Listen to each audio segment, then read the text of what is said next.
ભગવાનની દેવધન્યનો દિવસ છે. શ્રાવણ વધેકમ, અંતની શ્રાવણ વધેકમ છે. ભગવાનને એવો જ્ઞાન તો વૈશાખ સુદ દશમે થયું હતું, વાણી ન નીકળી.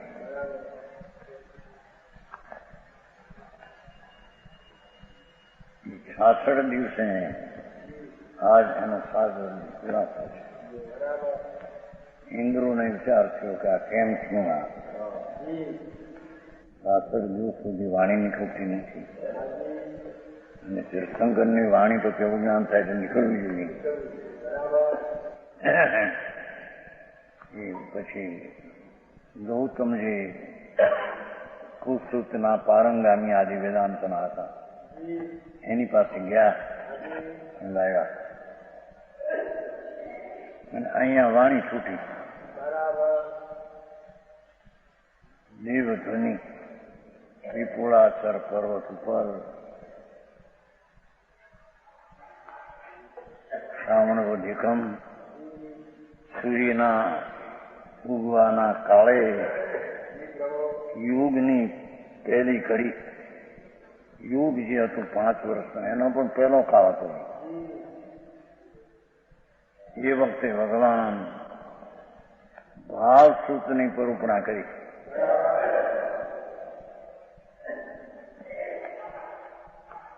શું કહીએ સમજાનું? કેવળ જ્ઞાનની નહીં, વાણી નીકળી ને તે ભાવસૂત. સમજનારને ભાવસૂત થયો ને ગણધરને. ગણધર દેવ ભાવસૂતપણે પરિણમ્યા, ત્યારે ભગવાનની વાણી ભાવસૂતપણે નીકળી. એમાં બધું આવે ભાવસૂતમાં, કેવળ જ્ઞાન આદિ રૂપણા કરી ભાવસૂતની. સમજાય છે કાંઈ? એ વાણી ગૌતમે સાંભળી, એ તો ગંધર્વ પદ પામ્યા. એ પણ આ દિવસ છે. એમણે 12 અને 14 પુરુની રચના કરી અંતર્મુહૂર્તમાં. એ પણ આ દિવસ છે.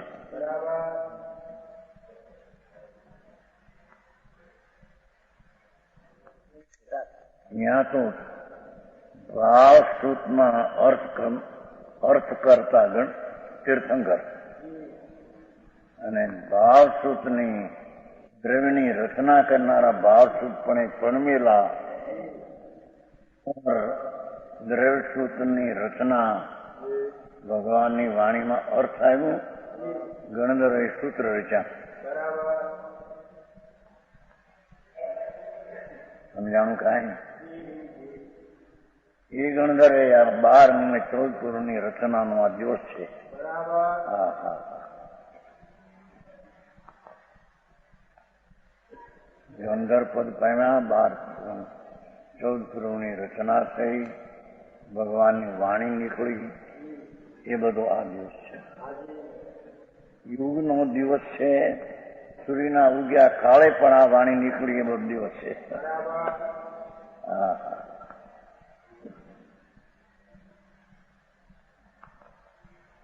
એ વાણીમાં એમ આવ્યું, નવ પદાર્થના સહિત 6 દ્રવ્યનું અને વિતરાગી ભાવનું જ્ઞાન આવ્યું. એમણે વિતરાગી ભાવ વર્ણવ્યો એની વાણીમાં. ભાવસૂતમાં પણ એ આવ્યું, જેનાથી આત્મા વિતરાગી સમ્યક દર્શન પ્રાપ્ત કરે, વિતરાગી સ્વસંવેદન જ્ઞાન પ્રાપ્ત કરે, વિતરાગી ચારિત્ર પ્રાપ્ત કરે, અને એની પૂર્ણની પ્રાપ્તિ કરે. એ ઉપદેશ વિતરાગની વાણીમાં આવ્યો. સમજાણું કાંઈ? પેલામાં આવી ગયું છે. ભગવાન પાસે રાજાવાદી ગયા, એ પહેલા આગમના પ્રશ્નો કર્યા, પણ પછી શુદ્ધાત્માનો પ્રશ્ન પછી કર્યો. આવે છે? હા હા હા, સમજાણું કાંઈ આપણે આવ્યું તમે.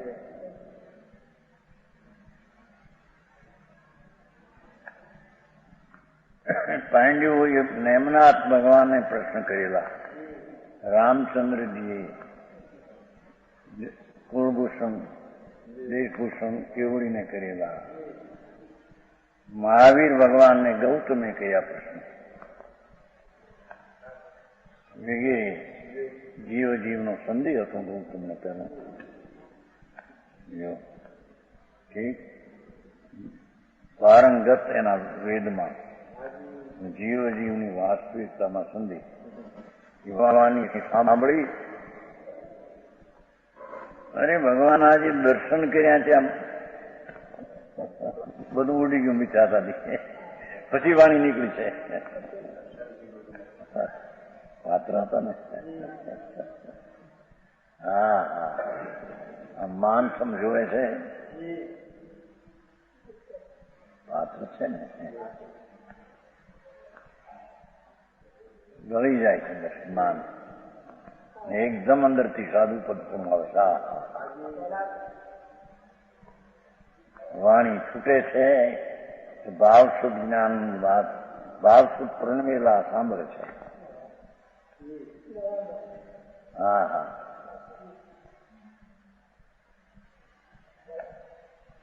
એ વાણીને કીધું છે ને, ચિદાનંદ ભૂપાલ કી રાજધાની, વિતરાગની વાણી, નમો દેવી વાગેશ્વરી, જેન વાણી ચાલશે. નમો દેવી વાગેશ્વરી, વાગેશ્વરી એટલે વાત વચનમાં ઈશ્વરી, વાઘેશ્વરી એમ નહીં ઉડા, વાઘને માથે સરસ્વતી, વાકેશ્વરી વાતમાં ઈશ્વર, એવી જે વિતરાગની વાણી ભાવ જ્ઞાનથી આવી. હા હા, પાત્રજી પામી ગયા.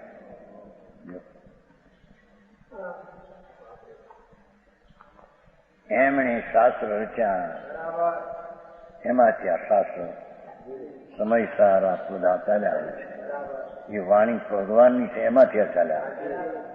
સમજાણું કાંઈ? ઘણું લખાણ છે એમાં બધું, દોડમાં પહેલા ભાગમાં તિથિ ને વાર ને બધું ઘણું ઘણું લાંબુ.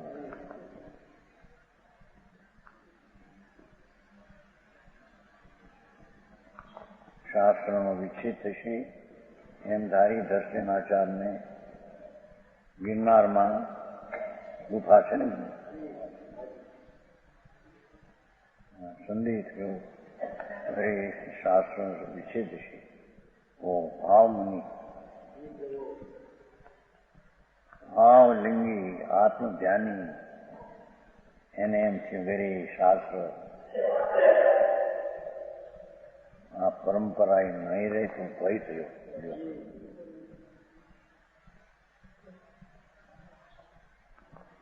મુનિ ક્યાં કશે નગરીમાં ભેગા થયા છે, મહોત્સવમાં લેખ લખ્યો નથી. લેખ ત્યાં મુનિએ વાંચ્યો, બે મુનિને ત્યાં મોકલ્યા. પેલા પુષ્પદંત ભૂતબળી તો નામ પછી પડ્યા છે, બે મોકલ્યા એને. અહીંયા દર્શન આચાર્યને સ્વપ્ન આવે છે, રાત્રિના પાછલા ભાગમાં નિંદ્રા હોય છે ને મુનિને, પીછલી રહેણી, એમાં સ્વપ્ન આવે છે બે બળદ છે. તો આ બળદમાં વિનયવંત શીલું આવીને નમસ્કાર કરે છે સ્વપ્નમાં આવ્યું. ત્યારે એને એ સ્વપ્ન પૂરું થયું. જયવંત સુત દેવતા, હા હા, જયવંતો સુત દેવતા એમ જે ધારણા છે તે શિશુ વિનયવંત આવે છે. એમ છે. હા હા આમ તો બળદ બે મને પણ ઠીક વિનયવંત સંતો આવે એનું આ સપનું આવ્યું. મુનિ આવે છે, વંદન કરે છે, 3 દી સુધી એમને એમ ચાલે પાછું વિતરાગી મુનિઓ છે ને કે 3 દી સુધી દર્શનાચાર કે આપતા નથી, બોલતા નથી. 3જે દિવસે કહ્યું પ્રભુ અમે આ માટે આવ્યા છે ને. હા હા હા વિતરાગ્યો છે તો એનો વિકલ્પ આવ્યો તારે આવ્યો, ન આવે તો કઈ. હા એ સંતની પરિપાટીમાં પાકેલા 3 દિવસે મહારાજ અમે આ માટે આવ્યા છીએ. અચ્છા કલ્યાણ હો ભાવ મુનિ ને કહેવા. હા હા હા અચ્છા કલ્યાણ. ઓહો એ ખાવતો છે. ભાવલિંગી વિતરાગી 3 કસાયના ભાવમાં પરણવેલા વિતરાગના આનંદની દશામાં આનંદના ઝૂલે ઝૂલતા.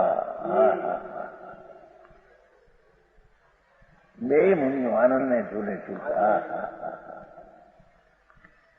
પછી આવી 3 દિવસ સુધી તો લેખ લખ્યો છતાં બોલાવતા નથી.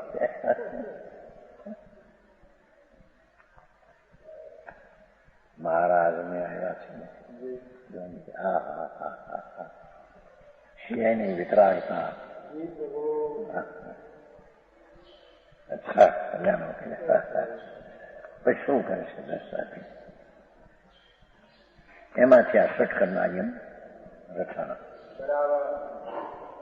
ત્યાં આપણે પરમાત્મા પ્રકાશ એ સંતોની વાણી થાય પરંપરા જે આગમની રચના હતી પરમાત્મ એની આ વાણી છે.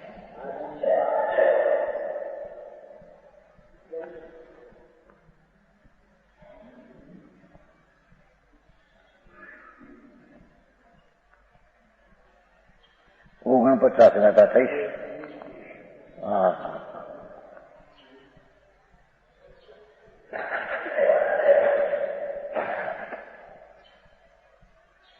પેલા ગભરમાં એનો વખાણ બહુ કર્યા છે. આ તિથિના અનુલના દ્રવ ક્ષેત્ર કાળ ભાવ દવે કેનારા ભગવાન ક્ષેત્રે નદીગુચા પર્વત કાળે શ્રાવણવદ એકમ સુરયુગના કાળમાં ભાવે ભાવ શું કહ્યું.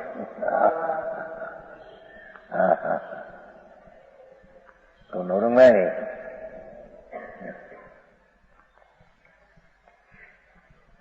એ આ પરંપરા દિગંબરના આચાર્યોનું કથન છે. એ સર્વજ્ઞના પરમેશ્વરના કેળાયતું છે. એની આ વાણી છે. પરમાત્મા પ્રકાશ સમય જગતને આંખનું પડે કઠણ પડે. શ્વેતાંબર તો પછી નીકળ્યા છે. આ વાણી તો પરંપરાની ઠેઠ સર્વજ્ઞથી આવેલી વાણી છે. એ આ કોતરાની છે.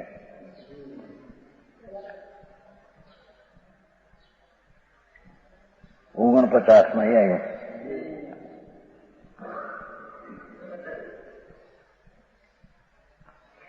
कर्मों से भिन्न चौथी लिखी 49 ज्ञान दर्शनमयी सब तरह उपाधि रूप परमात्मा को तुम लो आयुवाता. भगवान आत्मा ज्ञान दर्शनमय છે. એમાં વિકારી નથી. એને સંયોગી ચીજમાં સંયોગમાં હો પણ પોતે સંયોગ ચીજમાં નથી. એ તો આવી ગયું ને માથે. જીવ અજીવમાં નથી ને અજીવ જીવ આવી ગયું માથે. સંયોગી ચીજમાં પોતે નથી, પોતાની ચીજમાં સંયોગી ચીજ નથી. એવો જે ભગવાન દર્શન જ્ઞાનમય આત્મા, દ્રષ્ટા જ્ઞાતા સ્વભાવમય આત્મા, એનું ધ્યાન કરકે છે. હા,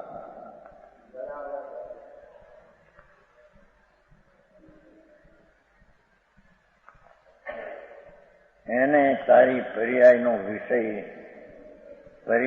વિષયમાં એને વિષય બનાવે. હા, સમજાણું કાંઈ એ કીધું ને નહીં. સર્વત્ર ઉપાધિ આરાધને યોગ. હા,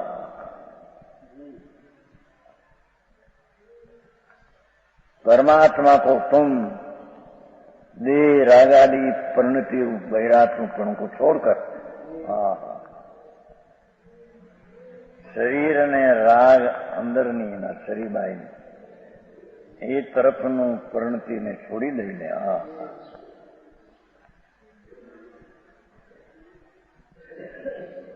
શુદ્ધાત્મા પરિણતિ,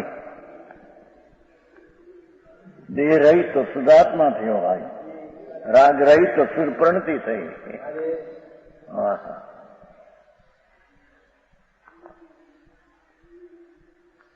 शुद्धात्मा परिणति की भावना अंतरात्मा में स्थिर होकर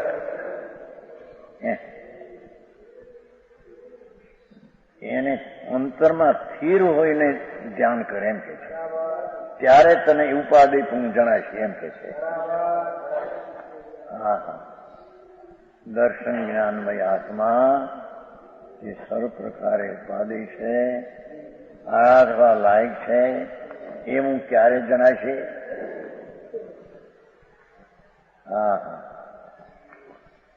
દેહ અને રાગની પરિણતિ છોડી અને દેહ વિનાનો ભગવાન શુદ્ધ આત્મદ્રવ્ય અને રાગ વિનાની અહીં શુદ્ધ પરિણતિ,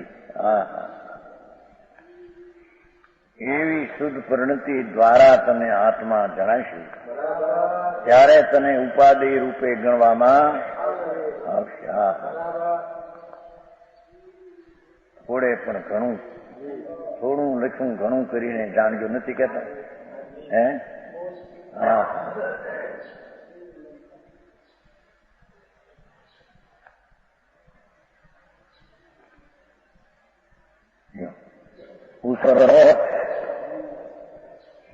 વિતરાણીમાં આવ્યું.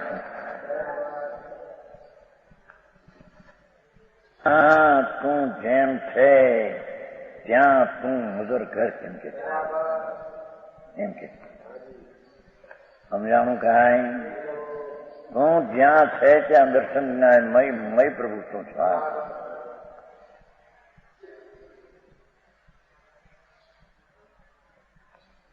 એની નજરનું જ્ઞાન રાખ, ત્યારે તને ઉપાધિપણે આત્માને કર્યો એમ કહેવામાં આવશે. સમજાણું કાંઈ?